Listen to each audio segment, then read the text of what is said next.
kalian dalam keadaan sehat ya semuanya. Udara dan cuaca sekarang nih lagi nggak nentu banget, apalagi sekarang udah masuk musim hujan. Jadi please banget kalian harus jaga kesehatan.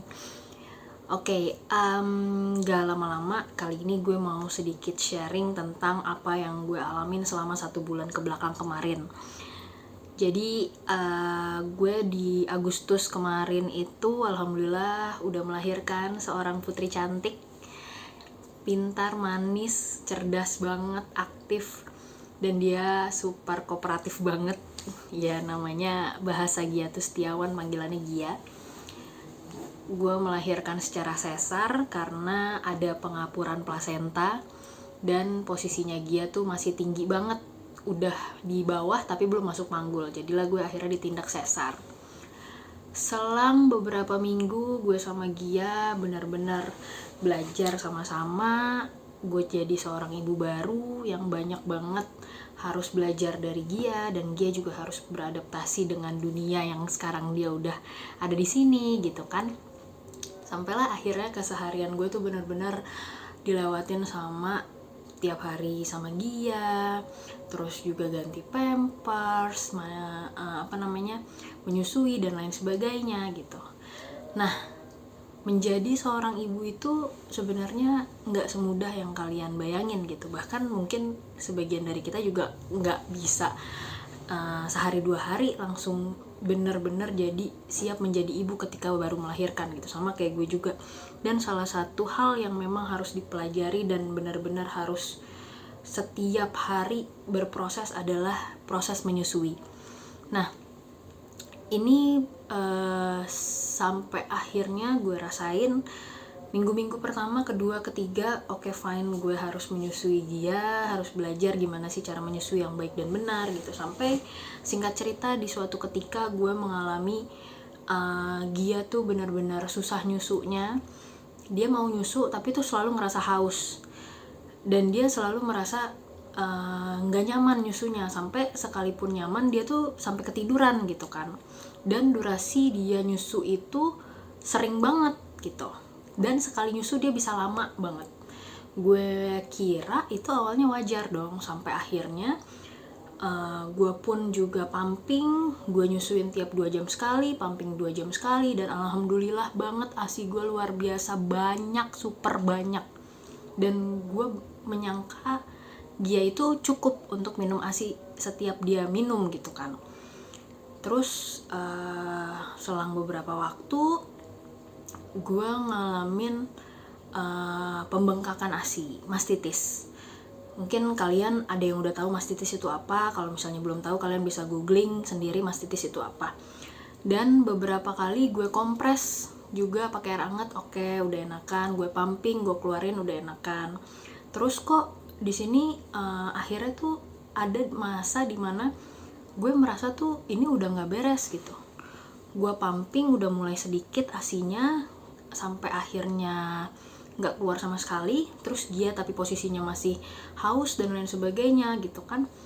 Gue coba beberapa cara, mulai dari kompres air hangat, terus selesai menyusui gue kompres air dingin, terus gue pumping 2 jam sekali, gue perah manual, tapi kayaknya tuh benar-benar nggak maksimal gitu keluar ASInya. Terus akhirnya gue datanglah ke dokter laktasi.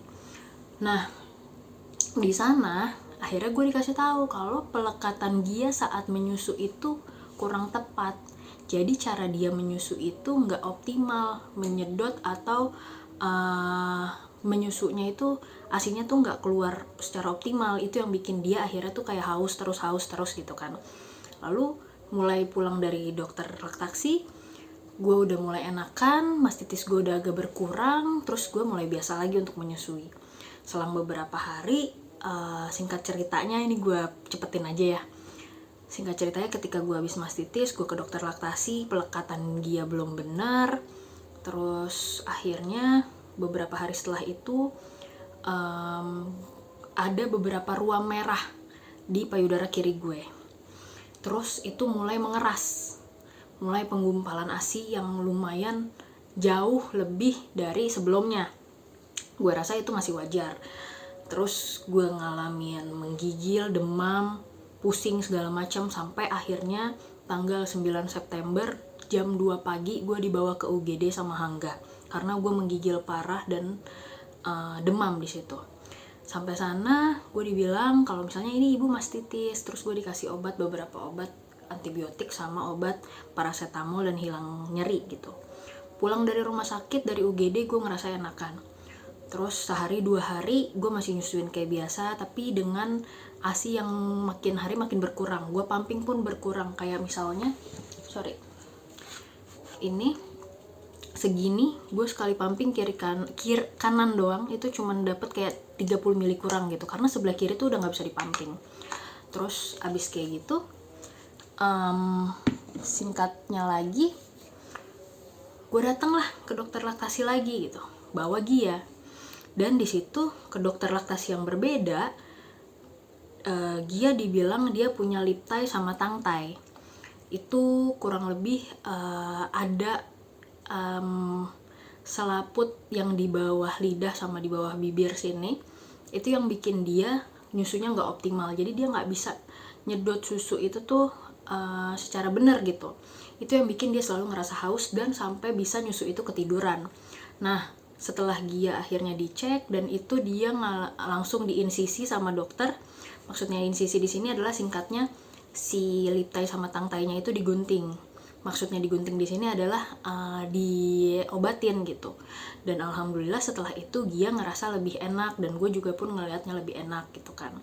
Nah, Gianya udah beres, ternyata si mastitis gue itu awal mulanya adanya di permasalahan lip tie dan tongue tie-nya Gia itu.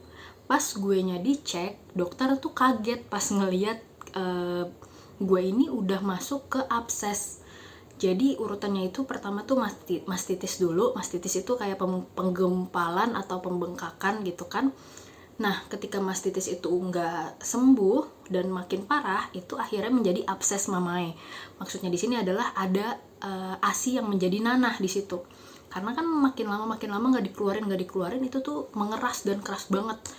Lalu pulang dari sana, di rumah sakit itu gue langsung diarahin untuk ditindak kan, karena ini udah parah banget. Gue nggak mau ini sampai nanti kalian ngalamin dan jangan sampai gitu kan. Jadi posisinya itu adalah payudara kiri gue ini udah mengeras, udah penggumpalan ASI parah dan itu udah abses, udah keras banget. Kalau misalnya kalian mau tahu sekeras apa, kalian bisa pegang jidat kalian sekarang. Ini bahkan agak lunak, bahkan gue merasa jidat gue ini lebih lunak daripada yang gue rasain saat itu. Dan di situ udah merah banget. Lalu gue akhirnya dirujuklah ke rumah sakit.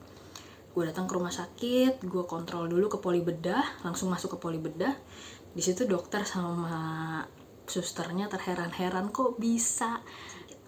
Terus di situ setelah gue dirujuk ke rumah sakit, gue langsung ke poli bedah. Di situ dokter sama susternya benar-benar kaget, kayak kok bisa ibu nahan sakit selama ini gitu. Gue ditanya kan udah berapa lama, kurang lebih semingguan lebih, hampir masuk 2 minggu gitu kan. Wah udah deh tuh dokter segala macam udah kalang kabut, dan gue ngerasa emang separah ini ya gitu. Dan di situ dokter langsung ambil keputusan. Gue kesana jam 10 pagi, dokter ambil keputusan kalau misalnya gue sekarang pulang dulu setelah gue diobatin sementara. Gue sekarang ibu sekarang pulang dulu, nanti habis zuhur sekitar jam 1 balik ke sini, kita operasi jam 5 sore. Kaget kan? Jadi gue bener-bener yang situ oke. Tapi sebelumnya gue emang udah nyiapin mental kalau ya udahlah, kalau emang ke dokter bisa jadi ini langsung ditindak segala macam, karena ini udah di luar nalar gue banget sakitnya gitu. Lalu gue balik jam 1 ke sana. Jam 5 gue langsung dipanggil buat turun ke bawah. Dari jam 1 sampai jam 5 itu gue diobservasi di kamar biasa. Kayak biasalah, gue juga nunggu aja gitu kan. Di situ gue sempat pumping. Dan ya walaupun cuman dapat kayak 6 jam setengah 5 gue turun ke bawah ke ruang operasi, gue siap-siap segala macam. Jam 6 gue operasi, ada Hangga, keluarga gue juga nunggu, dan kata mereka gue nggak keluar lama banget, sedangkan dokternya udah pulang. Jadi di situ gue langsung operasi, ditindak untuk keluarin si absesnya itu. Jadi disayat, payudara gue disayat, dikeluarin lah si absesnya itu. Itu gue tindakan jam 6 sore. Terus gue akhirnya keluar dan pindah ke kamar itu sekitar jam setengah 10 karena bius total. Terus setelah itu gue ngejalanin rawat inap 5 hari di rumah sakit, obat-obatan masuk segala macem. Dan mulai dari situlah struggle gue adalah ibu gak boleh dan gak bisa untuk kasih ASI dulu ke anaknya. Jadi gue dikasih beberapa obat, antibiotik, obat pasca operasi, dan yang paling gue bikin ya udah gitu ya, itu dikasih obat untuk pemberhenti produksi ASI. Jadi selama proses penyembuhan gue harus minum obat itu terus dan harus dikompres rutin 4 jam sekali awalnya. Sampai akhirnya setelah 2 minggu gue kontrol balik, itu udah lumayan oke. Gue dikompres, ganti perban, ganti kompresan itu jadi 8 jam sekali. Dan mulai dari tanggal 15 September gue operasi sampai dengan hari ini tanggal 6 Oktober gue udah gak nyusuin Gia.